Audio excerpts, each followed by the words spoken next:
All right, joining me now, he is the co-host of the NFL Stock Exchange podcast and a colleague here at PFF. It is Trevor Sikkema. Trevor, what's going on? You are a very busy man these days, I see.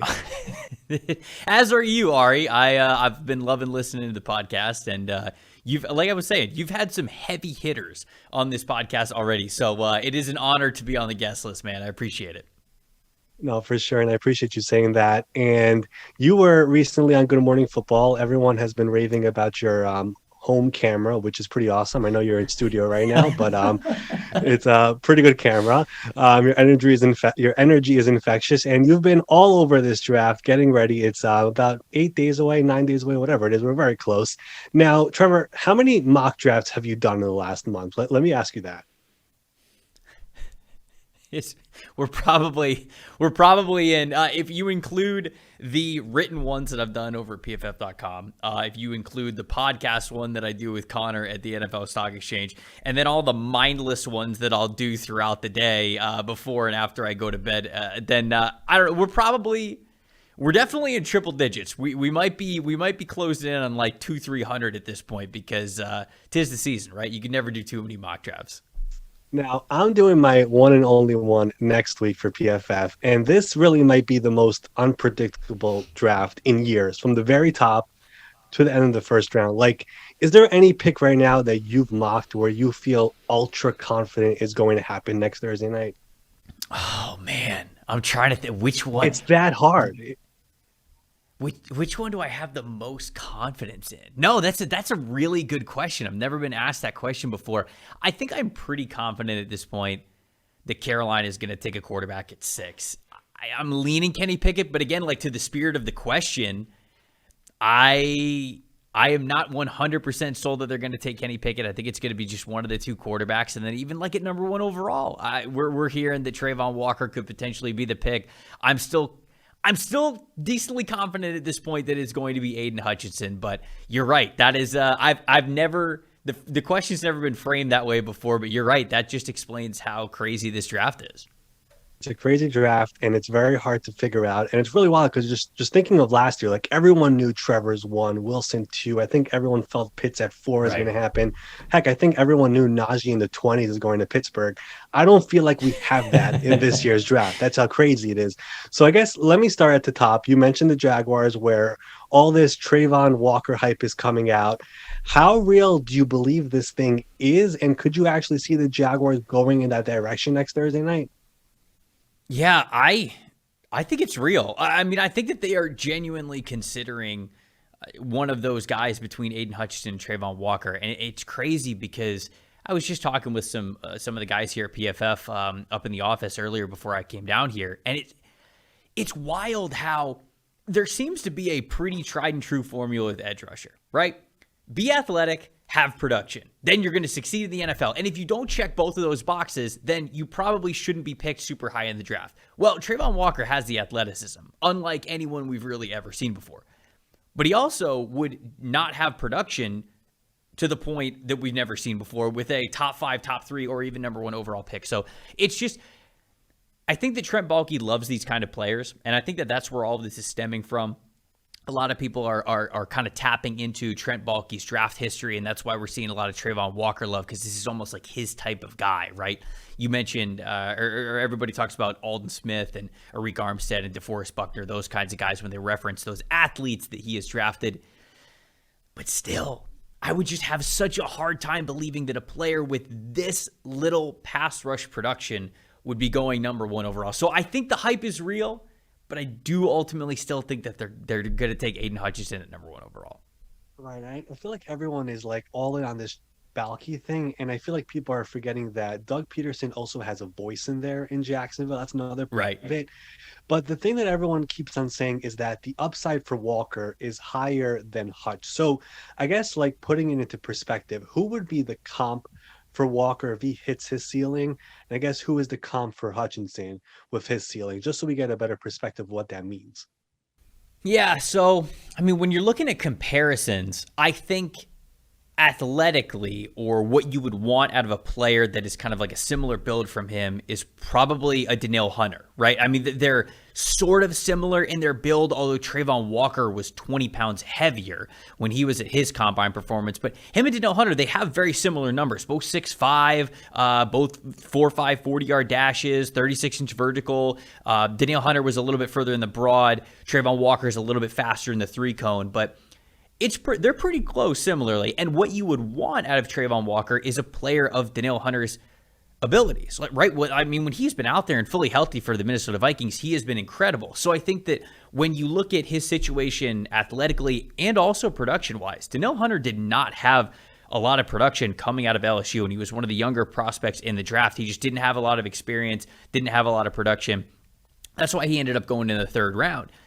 Travon Walker kind of projects similarly, and I think that that's what you would want out of him. But it is wild that we're talking about one of these guys as a number 1 overall pick and the other one as a 3rd round pick. I just think that's the part that it's so crazy, because when you look at some other maybe comparisons situationally to Travon Walker, you go, okay, athletically, you look at a Mario Williams, this guy who was so athletic that they picked him over Reggie Bush, over Vince Young back in 2006. But Mario Williams left NC State with the sack record there. He had the school sack record, so he had all the production. Same thing with Clowney. Some people point to Clowney, and I've thought about this one as well, where you look at that studded draft that he was in 2014, and he went number 1 overall just because people were like, okay, you just cannot pass on a player who is this athletically gifted. But even Clowney, he had a 13 sack season. He was all SEC twice. He was a defensive player of the year guy. So, man, it's so hard to find a comparison, but I think Danielle Hunter is the one that I like the most there. Aidan Hutchinson, his comparisons athletically are closer to guys like like a Sam Hubbard or like a Ryan Kerrigan, but like I think he's better than those dudes. I think that, well, Ryan Kerrigan, I mean, that's an insult to Ryan Kerrigan. I didn't mean that. Ryan Kerrigan's had a phenomenal career. I guess you would want Aidan Hutchinson to have Ryan Kerrigan's consistency and how well that he has been as a double-digit sack guy. But, going back to the Sam Hubbard thing, I think he's built very similarly to Sam Hubbard. He kind of tests the same, but a little bit better. He's almost like just a supercharged, a better version. I know Austin Gale has said that before, and I really like it. So those are the kind of the comparisons that we're looking at with these two guys. Definitely different players, but both can succeed, and there's been blueprints for it in the NFL. The name that I've heard for Hutch is Trey Hendrickson. This past year, especially, someone like that is where his ceiling could be. Now, let's just say Walker goes 1, he's there at 2. That's the pick for Detroit, no matter what, right? Everyone agrees with that. Has to be, yeah. No doubt about it, right? Now, if he's not there and the Jacksonville actually goes with him at number 1, a lot of people are trying to throw out the quarterback thing. I don't really feel strongly about the quarterback stuff at 2. I believe if Detroit takes a quarterback, and they've done the work on all of them, it's them moving up from 32 to get one, and they have 32, 34. They have 2 third-round picks. They could move up. But if Aidan isn't there, who is the right guy for them there at number 2 if it's not a quarterback? I personally think it would be Kayvon Thibodeau. I think you still got to stay along the defensive line. They need an edge rusher there. Mike Renner, we've had some talks about maybe a cornerback being an option for them, because you look at what they have at corner, and I think they like Amani Oruwariye from Penn State. He's played a little bit better as of late. Certainly, they still hope that Jeffrey Okudah can be really good, but Jeffrey Okudah coming off a not great rookie year. Then he has the Achilles injury, which is tough for defensive backs, especially because of all the change of direction, how much you've got to stop and start. That Achilles part of their movement is just, it's so paramount. So you never know if guys are going to have that same explosiveness once they get back and recover from that injury. So they certainly hope that Okudah will be healthy and better and turn into the great pro that they drafted in the top 3 a couple of years ago, but there's no guarantee that's the case. And maybe they think about a corner, a Sauce Gardner, a Derek Stingley, something like that with number 2 overall. But I just think that's high for those guys, especially when there's really good edge rushers in this class that they can draft at the top. I like Kayvon Thibodeau. I understand the narrative that the NFL teams have for him, and I get that that's kind of where we are, and that I just kind of have to accept that some teams don't like the guy, but I love the tape. I think that he's fantastic on tape. He's worth the top 5 pick in this class, but I think it'll be something if they're not in on Kayvon Thibodeaux, then I think that Travon Walker is going to be very much in the conversation, as do I believe that Kyle Hamilton, the safety out of Notre Dame, could be in the conversation there. So that's kind of the full range of what I think the Lions might do if Aidan Hutchinson's not on the board for them. Right. Do you believe a quarterback there, and specifically everyone points to Malik Willis, could be an option there? Or are you with me that it's more of a trade back up to the 1 or a trade from 32 up? I think the quarterback is an option just because they have that potential need. And anytime that's the case, quarterback has to be evaluated with a level of seriousness, a degree of seriousness, if you will. But I still believe that when you look at Jared Goff's contract, they're not moving on from him this year. It's not like he can move on and save a bunch of money. They're going to have him on the roster. They're going to play him a decent amount. If they think Malik Willis is a great guy to get in the building and they believe in the potential a year from now, which actually, when you think about it, Detroit is one of those situations that you would like for Malik Willis because you don't want to have to throw him out to the wolves, if you will, in year 1. This is a guy who's got 2 years of experience at Liberty, but he was playing behind a terrible offensive line. And he's got so much that he has to learn and get under his belt and make these natural reactions when it comes to pocket management, going through progressions, reading things the right way, seeing things for the defense, getting the most out of both his arm and his leg talent, which is very high. He has a lot of that, no doubt about it. Detroit's a good situation for him to do that. I just don't know if they believe in it enough at number 2 overall. So I think it is an option, but I think it's very unlikely. I would put quarterback behind edge rusher, Kyle Hamilton, and maybe even cornerback for number 2 overall. I don't think it's very high for them. Yeah, and I've kind of been stressing this, that when Brad Holmes, Dan Campbell were brought in, they got 6-year contracts there, and they were kind of told by ownership, hey, do this your way, take your time, add the building blocks to this roster. And it felt like when they traded for Jared Goff, it was more of a 2-year project with him and then eventually find the quarterback. So unless they love one of these quarterbacks, I have a hard time seeing them taking one at number 2. Now, at number 3, the Texans are there. And I feel like everyone, at least nationally, for some reason, skips over the Texans. I don't know why, but let's talk about them here. They're at 3 and 13 from the Deshaun Watson trade. I feel like they just have to get players into their building right now. Like the draft simulator has all positioned for the Texans, which is hilarious to me. But the best case scenario for the Texans is what? Yeah, it's funny that people, I think, skip over the Texans because they don't know what they're going to do. Like they don't know who's in charge. They don't know who's making the final call. Is it Caserio? Is it Jack Easterby? But, we had John McClain, the legendary Houston Chronicle reporter, on just before he retired, actually. So a happy retirement to John. We had him on our podcast, and we asked him about this. We asked him about number 3 overall, and I asked him this very question. Who is making the call? Who is drafting these players? Who's really in charge? And he said, Nick Caserio is in charge. He's like, Jack Easterby maybe wishes that he had more input on the roster, but he said it is in Caserio's contract that he has final say in all roster decisions. So it is going to be Caserio who's obviously making that pick. I think that, not to have this be a cop-out answer, but they could go a variety of different directions. I think they definitely need trench help. So at number 3 overall, I'd be prioritizing probably the first offensive tackle on the board, Ike Ekwonu from NC State. I think that he'd be fantastic for them. You get Larry Tunsil on one side, Ike Ekwonu on the other, and that is a really great bookend tackle duo to help out Davis Mills, who they really like in that building. And if you're not going offensive tackle, I'd go opposite side of things. I would go defensive trenches. I'd probably go edge rusher. I would, again, Kayvon Thibodeau's right there in this conversation with me. I like George Karlaftis a lot, but you probably don't have to pick him at 3. It'd be something along the trenches for Houston there at number 3. And then when it comes to number 13, obviously it depends on what you did at number 3 there, but there's a lot of options that could come into play. You could go for a cornerback, which they desperately need. If a guy like Derek Stingley is there, shoot, if Kyle Hamilton falls all the way to 13, that's an option there. If you went offensive tackle at number 3, a George Karlaftis, a Jermaine Johnson, somebody like that could be available for you at 13. So it's just all about pairing, I think, the best players that they possibly can. And shoot, Ari, their roster, you're right, it's devoid of talent enough to maybe they could even double dip on edge rusher or something like that. But those are kind of the plans that I see for Houston with those 2 picks. I'm kind of glad you brought up the whole Casero Easterby thing because I know a lot of people talk about it, but I guess I'll just make it clear over here. When Casero took that job, he knew he's walking into basically a dumpster fire, and he's one of the rare GMs ever who was hired and got paid like a top five GM immediately. Someone Mm-hmm. who's never had a job before as a GM to get that. So he really does have full control there. Easterby is there. He does have a good ear to the owner, I guess. But whatever it is, Casero is the guy making the picks there, and he's slowly but surely trying to build it back to normalcy. Normalcy. Now, you mentioned the offensive tackles.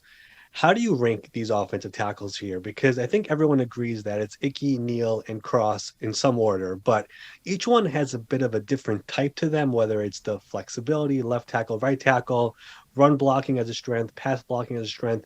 How are they ranked by you with these three guys? So, I've seen a lot as of recently. I feel like a lot of people have Ike Ekwonu as their top offensive tackle. And, Ari, it's really funny how we go about and we do this because people are obsessed with linear rankings, right? Who's your one? Who's your two? Who's your three? And you might look at a situation where I'll tell you in order, I have it Evan Neal, Ike Ekwonu, and then Charles Cross. I have it those three guys in that order. So I have Evan Neal at number one. I've got Charles Cross at number three. And some people might say to me, they might go, oh, wow, he's got Cross at three. He does. I mean, he must not like him that much. Well, hold on. These guys are all top 10 players on my board, top 6 players on my board even. And so the what is separating these guys from that first, second, and third ranking is just, it's not very much. It's a really great offensive tackle class at the top, I believe. I like Evan Neal as the top guy because there's so much uniqueness and I think versatility to him. First of all, his size, 6'7", 335 pounds. And at the combine, anybody who saw him at the combine went, holy cow, that guy's 335 pounds. He wears his weight so well. He is so well built that it looks like the guy is 280 pounds. It looks like he's 50 less pounds than he actually is because of the size and how his body is proportioned. And so you love that. He's got some extra weight in the lower half, of course, which is important for strength and anchoring and things like that. He's been on the field quite a long time for the Alabama Crimson Tide, first on the interior, then as a right tackle, then as a left tackle. So he has a lot of experience. When we talk, for example, the Los Angeles Chargers, we go, okay, they have their left tackle and Rashawn Slater, but who's going to play right tackle for him? And sometimes we say, what about Ike Ekwonu? And I know they're picking at 17, but I was just saying early in the process. You go, what about Ike Ekwonu? Oh, what about Charles Cross? And those guys have primarily play left tackle. They got a lot of time at left tackle, but Evan Neal's the prospect, on the other hand, that has a lot of time at a lot of different positions. So I think the versatility there, the potential that he has, he might not be as strong as Ekwonu is in the run game. He might not be as light on his feet as Charles Cross is in the passing game. But he really is this all-around fantastic offensive line prospect who has played against some of the best pass rushers in the SEC for the last 3 years. And, oh, by the way, Ari, guess who he's going up against in practice every single day? Will Anderson, who's probably going to go number 1 overall next year. So all of that in context, I've still got Evan Neal as my top guy, even though I really like all three of these offensive line prospects. Yeah, three really elite guys. And the fact that Neal has played right tackle makes the Texans at number 3 very intriguing to me because they do have Laramie Tunsil. Of course, the Alabama connection with New England and Caserio is it is something noteworthy that I think people are not talking about enough. So I think Neal at 3 is definitely a possibility there. Now, we talked about the Giants and Jets in my last podcast with Matt Miller. So I want to go over to 6 right now with Carolina. I know you mentioned before that you think they go quarterback. But I really believe everyone in the NFL community right now has been just pulling their hair trying to figure out what they're going to do. It's insane. And the fact that they're picking at 6 and then again all the way at 137 is really what complicates the whole thing for me. So why do you think they go quarterback? And I guess it's a two-part question, I guess. The Baker Mayfield element to this and Jimmy Garoppolo element as well, I think ties in as well. Could you see them actually going in a scenario where it's offensive tackle at 6, and then trading for one of the veterans because the gap till their next pick is so far? Make no mistake, the best thing that Carolina could do is trade for Baker Mayfield and draft an offensive tackle at number 6. That is by far the best case scenario, if you ask me, for the Carolina Panthers. Realistically, you could sit here and you go like, oh, what about them trading back to 20 and still getting Charles Cross? Okay, well, that's not going to happen. So I'm not going to put that out there. Realistically, the best case scenario for them is to go trade for Baker Mayfield, a former number 1 overall pick, a guy who, yes, Baker Mayfield has not been what people have wanted him to be, but I don't think he's certainly the worst. He was able to get better in his third year out there, second year, third year, I think his second year out there. And then he had the hurt year this past year. You got to be able to throw that out.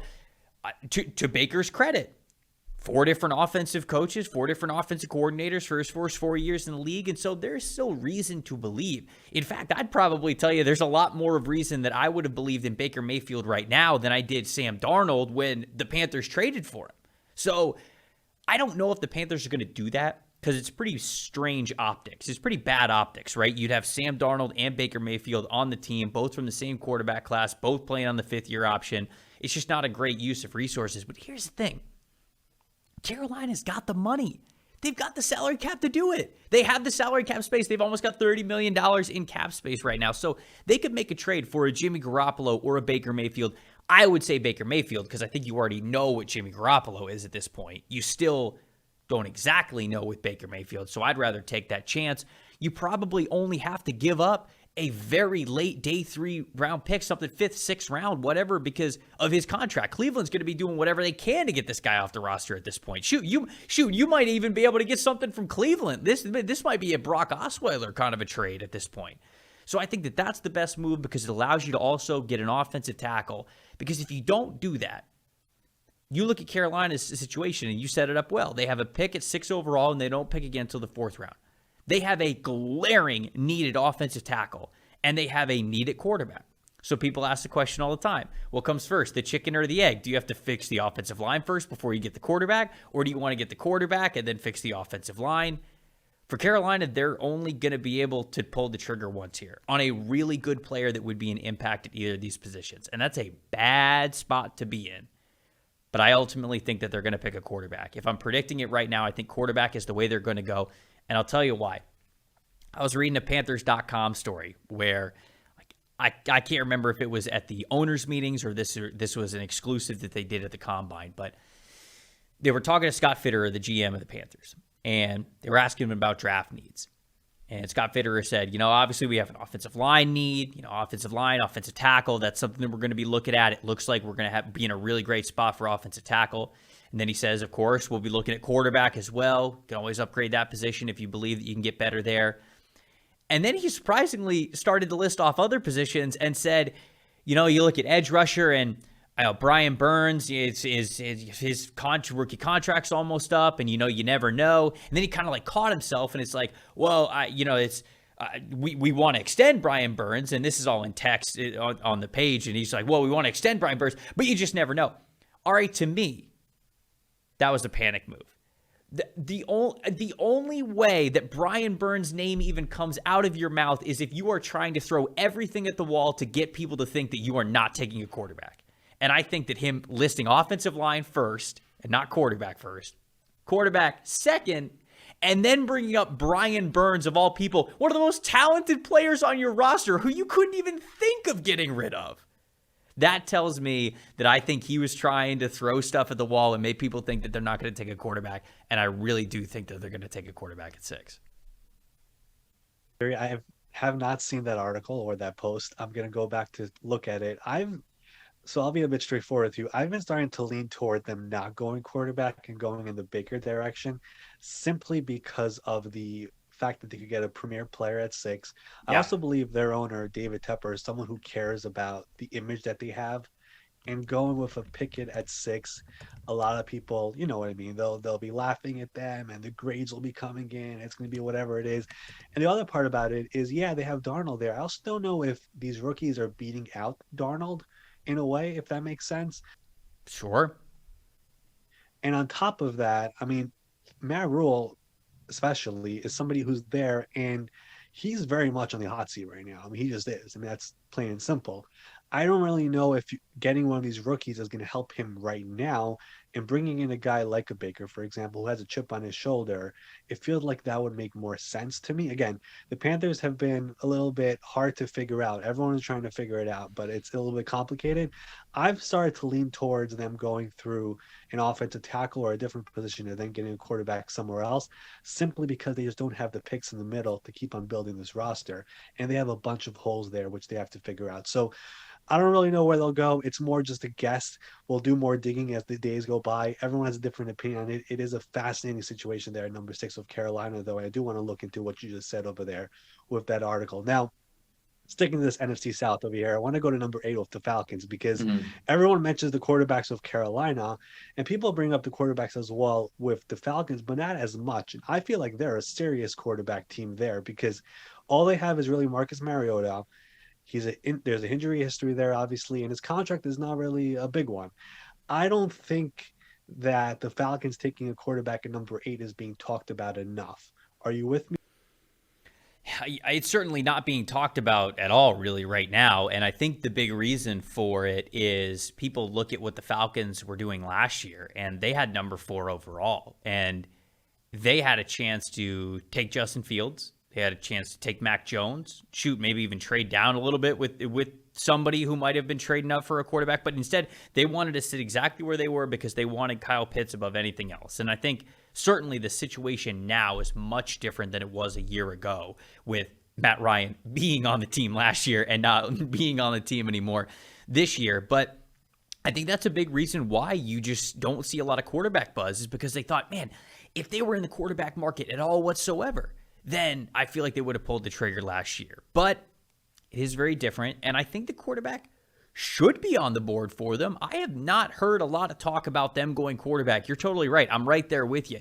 It is an option that they would have. Maybe if the quarterback class was a little bit stronger, a little bit more of a sure thing, I think that people would be more inclined to have some mock drafts with them going with Malik Willis or maybe Kenny Pickett, whoever it is. But the way that I look at it right now, you look at Marcus Mariota's deal. It's a multi-year deal. You mentioned it's not a blockbuster deal, but I think it is something that they made sure they got done quickly after Matt Ryan's departure, to say, okay, we're not going to force something this year if we don't have to. Atlanta, to me, is a prime trade down spot at number 8, I think. Now, I thought they were also going to trade down from number 4. I thought that would have been a really great spot for them to trade down, get some extra draft capital. But I think Atlanta is going to be eyeing next year's draft at quarterback more than this year's at quarterback. And potentially you might see them, if Kenny Pickett, let's say Kenny Pickett goes off the board at number 6. Number 8, the Atlanta Falcons could call up the Pittsburgh Steelers and say, hey, give us your 1 next year. You can come up and you can get Malik Willis. Maybe that's something that happens, right? Or for any other team that might be interested in that. So I think there's certainly reason to believe that they should be in the quarterback market. I just don't think there's a lot of buzz for it. So maybe they're not. But, hey, they could just be hiding it really well. I guess we'll see. Not having enough buzz is a wake-up sign usually. And remember, this is a team that went all in to try to get Deshaun Watson. They did. They with dealing Matt Ryan for a 3rd-round pick. The only scenario for me where it's not a quarterback at 8 is similar to Detroit, where they trade back up for 1. And this is a team that quietly has 2 second-round picks, quietly has 2 third-round picks as well, if they want to move up. But it's just hard for me to believe that they go into the year with Marcus Mariota, and that's it. I don't really see them as players for Baker or Garoppolo. And everyone you really talk to will tell you that Mariota is one of the best quarterbacks you want to have to mentor somebody else. So it feels like they could be a quarterback team there. Maybe not 8, but at some point early they try to find one, because it's just hard for me to believe that he's going to be the guy there and just him going into this year. Now, you mentioned Malik Willis. If it's not one of those teams that we've already mentioned earlier, if you had a crystal ball right now, where do you think Malik Willis could end up here in this draft? I think that he's going to end up as a Pittsburgh Steeler. I really do. I feel like it's the worst kept secret that they absolutely love them. Maybe it's not even a secret at all at this point. But they're picking at number 20, and I think it would have felt like a pipe dream not too long ago to think that Malik Willis would make it to number 20. It might demand a trade up, and shoot, they might still trade up from number 20. It might not just be the jump that we thought it was going to have to be getting into the top 10, but Ultimately, I think Malik Willis is going to be a Pittsburgh Steeler when it's all said and done. It just feels like that's what's going to happen. I'm not so convinced that Carolina is going to be the ones to pick him at number 6. And if he doesn't go number 6, I think you're going to start to see Pittsburgh's eyes get wide, if you will, thinking about, okay, as every pick kind of goes by, where's the sweet spot? Maybe it's trading up to number 12 with the Minnesota Vikings, getting Kwesi some extra draft capital for his first couple of drafts this year and next year. That's a spot that I look at there. The Jets at number 10, if they want to jump up to number 10, and the Jets want to trade down after picking already at number 4. Those are all options. There's plenty more as well if Malik Willis were to continue to fall down the board. But if I had to put some money on the line for where he ends up, I'd still say the Pittsburgh Steelers. Yeah, the Steelers and Malik Willis has something that I kind of heard during the season, which is just crazy because they loved him dating back to then. Even when Ben was there, they were like a team that I heard. Steelers, Malik, they love him. We went to the Senior Bowl. It was pouring rain. Mike Tomlin and Kevin Colbert just on the field, literally watching him only. So it makes a lot of sense to me if he's there at 20 for sure, but I can see them being a straight up team as well. They've done it in the past. They did it a couple years ago to get Devin Bush moving up. I believe it was from 20 to 10. Yep. So same spot, and they moved up to get him. So, and again, this is also Kevin Colbert's last draft. I feel like he wants to get a quarterback in the building as his final pick before he leaves. A couple more here before I wrap this up. The cornerbacks in this draft, Stingley, Sauce, everyone agrees they're the top 2 here. First of all, for you, who's cornerback 1 in this draft? It's a big debate over here. I am a Stingley guy. I like Derek Stingley Jr. I think you can't discount the 2019 season, how he was able to play as just a true freshman in the SEC on that LSU team. That is the tape to me that means the most. People are going to point to the 2020 year, the 2021 year, but the LSU program was kind of in shambles behind the scenes in 2020. And he was hurt in 2021. The real tape of Derek Stingley, I firmly believe, is that 2019 year. All right. And there are people who are with you who truly believe he just got kind of bored after experiencing just all the goods in his freshman year. He was awesome that year. The tape doesn't lie. 100% true. Now, the bigger question for me, and I've asked people about this, or I was actually asked by somebody else about this, and I'm kind of curious to hear you on it. I'm trying to figure out how good are they really? What I mean by that is, if you were to add J.C. Horn and Patrick Surtain from last year into this year's draft, where or how do they rank, I guess? Because everyone's like Stingley, Sauce, top 5, top 10, but how good are they really when you add those 2 guys in for? I would have Stingley right in the conversation with Patrick Surtain and J.C. Horn, and I like these guys a lot. I had Surtain as my top corner. I had J.C. Horn at number 2. I would have Stingley within that category. Like, I'm not so sure I'd have him above those guys just because I thought Patrick Surtain was about as slam dunk a home run of a draft prospect as you were getting. Like, what you saw is what you got, and he was just you knew he was gonna be a phenomenal pro, and he's already off to a really great start in his career. Hope he continues to ascend because he is such an incredible talent. J.C. Horn, obviously, unfortunately, he had the injury, but you love what he brings to the position, the nastiness, the mentality, the length, the speed, the everything. And so I think that he showed flashes early on as well. I honestly, I'd put Stingley right there within that conversation. I might even put him above J.C. Horn. I think that he's that good. Now, that is me believing in the 2019 tape a lot, which is a couple of years away, but whether he would be 2 or 3 in that group, that's where I'd have it. I wouldn't put Sauce on that level. I would be pretty comfortable having him in whatever the next tier would be. Now, he's very good. I don't want to take that away from him at all whatsoever, but I've just got more faith in Stingley and in those 2 guys that were drafted at the top of last year than I do in Sauce, that he's for sure going to work out at the next level. Interesting, because that question was really posed to me, and I was like thinking about it because everyone talked about Surtain and Horn last year as these awesome prospects. Surtain was obviously awesome in his first year. Horn had the broken leg. But, those guys were obviously amazing. I'm trying to figure out really where are these 2 guys where, you mentioned Stingley and it's really just 2019 and that's kind of it. I mean, his tape, I believe in 2020, in the limited games that he did have, he still had good tape. It's just, there's all the other stuff that kind of are, I guess, problematic for teams, but people really do love him. You're definitely one of them. And I was kind of curious to hear how that would all play in when you include those 2 guys. All right. Last one here for you before I wrap this up. There's obviously, we talked about all these top guys in this draft, but Who are some of these guys in this draft who are just not getting enough attention that people don't know or don't really recognize right now, but they should be getting more buzz as we lead up to the draft? Okay, these are kind of two of my guys that I've always used as an answer to this question. One of them has started to get a lot of hype lately, and so it's less of a secret. And the other one I think is plenty more of a day two sleeper. The first one, the one that a lot of people are talking about now, is George Pickens from the University of Georgia. I view Pickens similarly to the way that I view Derek Stingley in I heavily weigh, maybe I shouldn't say heavily, I put a lot of weight into you being able to succeed early on in your college career, especially at a program like Georgia in the SEC, one of these blue blood programs. If you can get on the field as a freshman in one of these programs, that speaks volumes to me about how talented you are and what you're able to do at such a young age with such raw ability. George Pickens started as a freshman. He started as a sophomore. And obviously he didn't start this past year because he was recovering from his ACL, but he was able to come back, play in the SEC championship game, play in the college football playoff. I think that he has the size, strength, and speed to be an all-around number one wide receiver in the NFL. Whether he hits that ceiling or not, I'm not sure, but from what I saw, even as just a freshman and a sophomore, that tells me he has number one wide receiver ability. I remember back in January, I had George Pickens as my number 2 ranked receiver, and a lot of people were like, what are you talking about? Who is George Pickens? That's like, he's not even in anybody else's top 5s.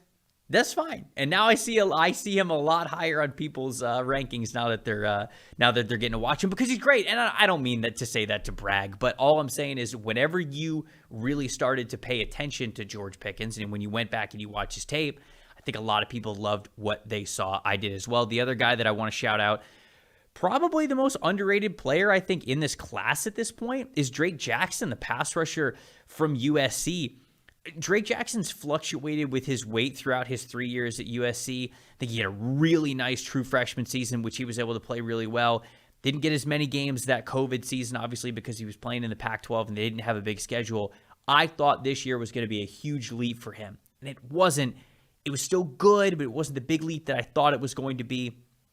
From a size, especially height, length, potential, and what he brings, he might have the best flexibility and bend of any edge rusher in this class. And for a guy to be as tall, as long, and now as big, because he's put on a lot of weight recently, in a good way. He wanted to show that he was still explosive and agile, playing closer to 270 than the 250 that USC had him listed at.